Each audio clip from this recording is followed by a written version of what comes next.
इंसान से क्या कुछ नहीं करा सकती, ऐसे में ही एक आदमी रहता है जिसका नाम रहता है संतोष। उसके ऊपर बहुत सारे कर्जे रहते हैं, जिसकी वजह से जो कर्जदार लोग रहते हैं उससे आते हैं अपने कर्जे मांगने के लिए और बहुत सारा खरी खोटी सुनाते थे। संतोष बहुत ही परेशान रहने लगा था। इसके बाद वो अपनी ही बीवी को उस कर्जदार के हवाले सौंप देता है। इसके आगे का जो अंजाम होता है उसको सुनकर आपके पैरों तले जमीन खिसक जाएगी। तो दोस्तों, आइए जानते हैं इस कहानी की पूरी जानकारी इस वीडियो के माध्यम से। मैं हूं ज्योति कुशवाहा और आपका ज्योति वॉइस चैनल में स्वागत है। वीडियो में आगे बढ़ने से पहले आपसे रिक्वेस्ट है कि अगर आप मेरे चैनल पर नए हैं तो वीडियो को लाइक करिएगा, शेयर करिएगा और चैनल को सब्सक्राइब जरूर करिएगा, ताकि हमारा हौसला बढ़ता रहे और आप लोग के बीच में मैं ऐसे ही नई नई इंटरेस्टिंग वीडियो ला सकूं। तो दोस्तों, आज की जो ये सच्ची घटना है, ये घटना है उत्तर प्रदेश के आगरा की। वहाँ के रहने वाले एक संतोष कुमार नाम का आदमी रहता है, जिसकी उम्र 44 साल होती है। उसकी शादी हो चुकी होती है। उसकी पत्नी का नाम रीना देवी रहता है, जिसकी उम्र 37 साल रहते हैं। दोनों की शादी किए हुए लगभग 15 साल बीत चुके थे, लेकिन दोनों का कोई भी बच्चा नहीं था, जिसकी वजह से बहुत ही परेशान रहते थे। लेकिन बच्चा ना होने के बावजूद भी दोनों पति पत्नी में बहुत सारा प्रेम था। बच्चे की वजह से कोई दिक्कतें, कोई परेशानी नहीं थी। संतोष अपनी पत्नी को हमेशा समझाता था और दोनों इलाज के लिए, बच्चे के खातिर बहुत इलाज करवाए, लेकिन कोई भी उनको सफलता नहीं मिली। इसके बाद वो थक हार जाते हैं। संतोष अपनी बीवी को समझाता था कि तुम परेशान मत हो, हम लोग बिना बच्चे की ही अच्छी ज़िंदगी जी सकते हैं। इस तरह दोनों की ज़िंदगी बहुत ही अच्छे तरीके से चल रही थी। संतोष अच्छा खासा पैसा भी कमाता था। लेकिन धीरे धीरे कुछ दिन बीत जाता है तो संतोष की एक बुरी लत लग जाती है। उसको शराब पीने की आदत हो जाती है।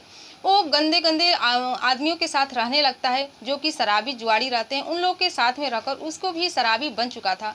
उसको शराब पीने की लत इतनी ज़्यादा लग जाती है कि वो हमेशा दिन भर शराब की नशे में चूर रहता था। और शराब पीने की आदत होने की वजह से वो अपना कारोबार भी छोड़ देता है, अपना जो काम करता था उसको भी छोड़ देता है, जिसकी वजह से उसकी पत्नी रीना देवी बहुत ही परेशान रहा करती थी। संतोष कुमार कहीं भी घर के नाली, जो गांव की नलियां हैं, उसमें पड़ा रहा था। कभी गांव की गलियों में गिरा पड़ा रहता था, कभी घर में ही पड़ा रहता था शराब पीकर।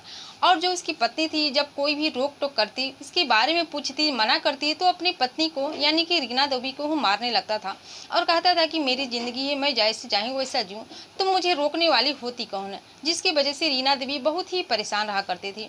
और उसके पास शराब पीने की इतनी ज़्यादा लत हो गई थी कि जब शराब पीने के पैसे नहीं थे तो लोगों से, दूसरे लोगों से, पड़ोसी लोगों से, कभी पड़ोसी लोगों से पैसे मांगता, कभी रिश्तेदारों से पैसे मांगता।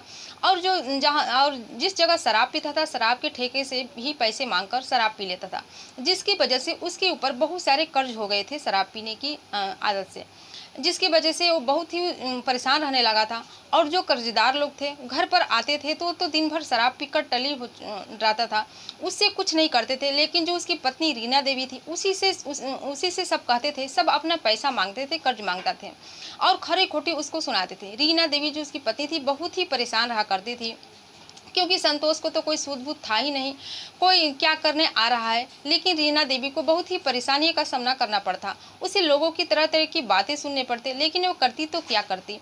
अगर कुछ कहती इस संतोष से, तो संतोष उसको उल्टा ही उससे ही मारने पीटने लगता था। ऐसे ही करते करते दोस्तों कुछ साल बीत जाते हैं, कुछ महीने बीत जाते हैं। फिर एक दिन एक मिथिलेश नाम का आदमी आता है और दरवाजे पर चिल्लाने लगता है। जब चिल्लाने की आवाज़ को रीना देवी सुनते हैं तो दरवाजे पर जाती है, कहती है कि क्या हुआ। तो कहता है कि तुम्हारे पति संतोष कुमार ने बहुत सारे कर्जे लेकर रखे हैं, मुझे वो पैसा चाहिए, मुझे ज़रूरत है। रीना देवी कहती है अभी तो फिलहाल नहीं है, कुछ दिन में वापस लौटा देंगे। इसके बाद मिथिलेश बहुत खरी खोटी सुनाता है रीना देवी को और कहता है कि 1 हफ्ते का समय दे रहे हैं, 1 हफ्ते के बाद फिर वापस आऊँगा और उस दिन मुझे मेरे पैसे चाहिए, नहीं तो मुझसे बुरा और कोई नहीं होगा। इसके बाद रीना देवी बहुत ही परेशान हो जाती है, उसकी धमकी से डर जाती है। उसे समझ में नहीं आता है कि करे तो क्या करे। वो अपने पति संतोष को बताती तो उल्टा वो उसे ही मारता, जिसकी वजह से उसे कुछ बता नहीं पाती है। इसके बाद दोस्तों 1 हफ्ते का समय गुजर जाता है। जो मिथिलेश नाम का आदमी रहता है फिर आता है 1 हफ्ते के बाद, और 1 हफ्ते के बाद आ जाता है तो दरवाजे पर चिल्लाने लगता है। रीना देवी उसकी आवाज़ को सुनकर दरवाजे पर जाती है तो कहता है कि मुझे मेरे पैसे चाहिए। रीना देवी उस दिन नई साड़ी पहनी रहती है, फुल मेकअप में रहती है। इसके बाद वो कहती है कि पैसे तो इधर हैं, मेरी तरफ तो देखिए। मिथिलेश जब उसकी तरफ देखता है तो उसकी तरफ उसको देखकर आकर्षित हो जाता है और उसके हाव भाव को समझ जाता है। वो समझ जाता है कि वो क्या करना चाहती है। इसके बाद रीना मिथिलेश का हाथ पकड़कर कमरे में ले जाती है और कमरे में ले जाने के बाद दोनों एक साथ संबंध बना लेते हैं।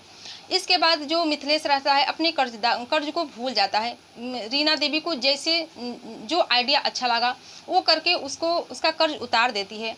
और जो मिथिलेश था अब तो ये सिलसिला रोज का बन जाता है। कर्ज लेने के बहाने रीना देवी के घर आता और उसके साथ शारीरिक संबंध बनाता था। लेकिन संतोष कुमार को इस बात की भनक ही नहीं थी, पता नहीं थी कि उसके परिवार में उसकी पत्नी उसके साथ क्या कर रही है। लेकिन जो आसपास के लोग थे उसको पता चल चुकी थी, क्योंकि संतोष कुमार हमेशा शराब पीकर टली रहता था। उसे घर की चिंता नहीं थी कि घर में क्या हो रहा है क्या नहीं हो रहा है। जो आसपास के लोग थे उनको पता चल चुका था कि ये आदमी हमेशा संतोष के घर आता है और उसकी बीवी के साथ घंटों घंटों समय बिताता है।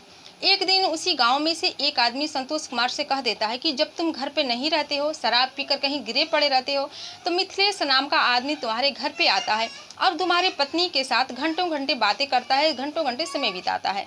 जब संतोष कुमार ये बात सुनता है तो परेशान हो जाता है, वो बहुत ही गुस्से में हो जाता है, लेकिन अपनी पत्नी से कुछ कहता नहीं है। उसके दिमाग में एक आइडिया आता है और इस आइडिया के मुताबिक वो काम करने लगता है। फिर एक दिन मिथिलेश को कॉल करता है और कॉल करके कहता है कि मैं तुम्हारे पैसे देने के लिए तैयार हूँ। एक जगह का नाम बताता है जो कि गांव के बाहर एक खंडहर एक घर रहता है। वहाँ पर कहता है कि तुम आ जाओ, वहीं पर पैसे लेकर हम आएंगे। इसके बाद दोस्तों मिथिलेश ये सुनकर बहुत ही खुश होता है। वो सोचने लगता है कि चलो इसकी बीवी के साथ सोने का समय भी मिला और मुझे मेरे पैसे भी मिल रहे हैं।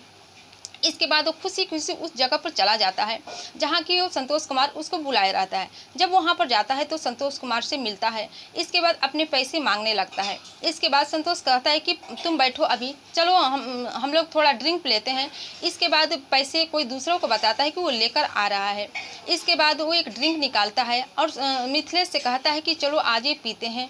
मिथिलेश खुशी खुशी ड्रिंक पीने लगता है, लेकिन संतोष कुमार पहले से ही उस ड्रिंक में एक कीटनाशक दवा मिला दिया होता है।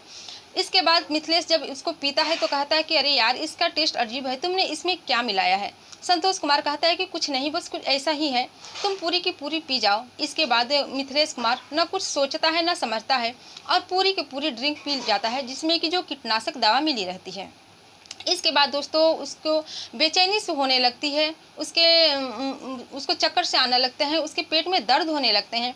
वो बहुत ही परेशान हो जाता है। वो संतोष से कहता है कि तुमने ड्रिंक में क्या मिलाई थी, मेरी तबीयत बिगड़ रही है, मुझे अस्पताल ले चलो। लेकिन संतोष उसकी बातों को इग्नोर कर देता है और वहाँ इतना सुनसान जगह था कि उसके चीखने चिल्लाने की आवाज़ को सुनने वाला कोई नहीं था। इसके बाद कुछ देर बाद वो मिथिलेश तड़प तड़प कर वहीं दम तोड़ देता है। इसके बाद संतोष जो रहता है वहाँ से चला आता है अपने घर और ऐसा लगता है कि मानो कुछ हुआ ही नहीं।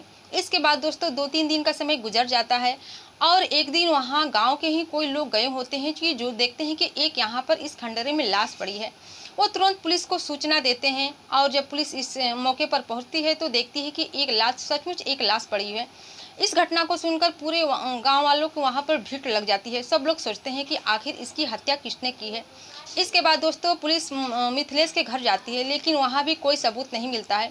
घर वालों तो खुद पहले से ही ढूंढ रहे होते हैं। इसके बाद पुलिस मिथिलेश के मोबाइल चेक करती है और उसका कॉल डिटेल निकलती है। जब कॉल डिटेल निकलती है तो देखती है जो को लास्ट का नंबर था वो संतोष कुमार से बात की हुई थी। फिर संतोष कुमार को पकड़ती है और पकड़ने के बाद उससे पूछताछ करती है। पहले तो संतोष कुमार कुछ बताता नहीं है और जब पुलिस अपने तरीके से पूछताछ करती है तो सब कुछ सच उगल देता है। वो कहता है कि मेरे ऊपर इसके बहुत सारे कर्ज थे, मैं देने की कोशिश कर रहा था, लेकिन ये कर्जे लेने के बहाने मेरे घर आता था और मेरी पत्नी के साथ शारीरिक संबंध बनाता था, उससे अनैतिक रिश्ता रखता था।